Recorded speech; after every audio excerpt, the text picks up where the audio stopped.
Hello বন্ধুরা, শুভ সন্ধ্যা। আবার একটা ছোট্ট ব্লগ নিয়ে চলে আসলাম। আমি একটু বেরোচ্ছি, দেখো সাজুগুজি করে নিয়েছি, একটু নর্মালি শুয়েছি। কেন বৃষ্টি প্যাচ করছে, ভালো লাগছে না এই ওয়েদারে, আর একটা নতুন কিছু বাড়াতে ইচ্ছে করছে না। এইটাই বাড়ানো ছিল, তো এইটাই পরে বেরিয়ে যাচ্ছি। আজকে যাচ্ছি একটু আমি মার্কেটে যাব। কেন নিজেদের তো কেনাকাটি হলো, আমার ঠাকুরের জন্য কিছু কেনা হয়নি, আমার ঠাকুরের জন্য তো কিনতেই হবে।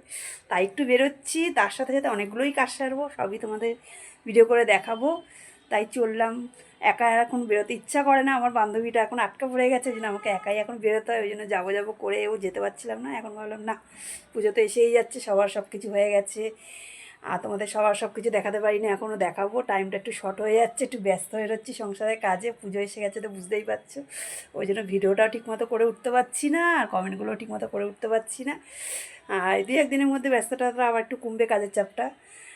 তাই এখন একটু বেরোচ্ছি, তাই তোমাদের ভিডিও করে দেখাচ্ছি আমি কোথায় যাচ্ছি, কী করব বলেই দিলাম। আর দেখো আমার জন্য আমার ছেলে কী কাজ গুছিয়ে রেখে দিয়েছে, এই দেখো এগুলো সব জামাকাপড় লন্ড্রিতে যাবে। এগুলো আমি ওকে গুছিয়ে দিয়েছিলাম যে ও গাড়িতে করে যায়, ও নিয়ে যাবে বলো। মানে সব কিছু আমার উপরে ফেলে দেয় বলো। আমাকে যদি চারিদিকে তাকাতে লাগে, তাহলে আমি কী করে এই কাজটা আমি করবো? আমি তো একটা কাজ করছি বলো, সেটা এরা বোঝে না। মানে এরা আমাকে যত সংসারের মধ্যে ঠেলে দিচ্ছে, আমি সংসার নিয়ে ব্যস্ত হয়ে যাচ্ছি, আমি এইদিকে কাজ করতে পারছি না। এইগুলো তো বলো গুছিয়ে কেচে গুছিয়ে সব রেডি করে রেখেছি, নিয়ে যাবি, মানে সেটাও আমাকে এখন নিয়ে যেতে হচ্ছে।